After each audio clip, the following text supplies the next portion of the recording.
நம்மளுடைய பெரிய பிரச்சனை என்ன தெரியுங்களா? எல்லாத்தையும் எல்லாத்துக்கிட்டையும் சொல்றது, எல்லாத்தையும் எல்லாத்துக்கிட்டையும் படம் போட்டு காமிக்கிறது. அதனாலே இன்னைக்கு பல பேர் தன்னுடைய வாழ்க்கையில நிம்மதி இல்லாம இருக்கிறாங்க. ஒரு விஷயம் சொல்றேங்க, இன்னைக்கு நம்ம கூட பழகுறவங்க எல்லாமே மனிதர்கள் தான், எல்லாமே நல்லவர்கள் தான். சூழ்நிலை காரணமா எப்ப என்ன வேணாலும் மாறலாம்.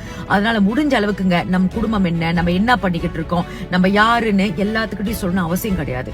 முடிஞ்ச அளவுக்கு ஒருத்தவங்க வந்து நம்ம கிட்ட பழகுறாங்களா, ஓகே சாப்பிட்டாங்களா, நல்லா இருக்காங்களா, அவங்களுக்கு ஏதாவது ஒரு பிரச்சனையா, முடிஞ்ச அளவுக்கு கொஞ்சமா கொடுத்துட்டு உதவுங்க.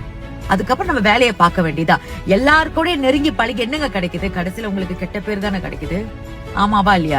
அதனால முடிஞ்ச அளவுக்கு அளவா இருந்தா நல்லதுங்க. அளவுக்கு மீறி போனா உங்களுக்கு தான் பிரச்சனை. சோ யாருமே வந்துட்டு நெருக்கமா வச்சுக்கணும்னு நினைச்சுக்கிட்டு உங்க குடும்பம், உங்க வியாபாரம், உங்க வேலை, நீங்க எங்க இருக்கீங்க, என்ன பண்ணிக்கிட்டு இருக்கீங்க எல்லாத்தையும் சொல்லாதீங்க.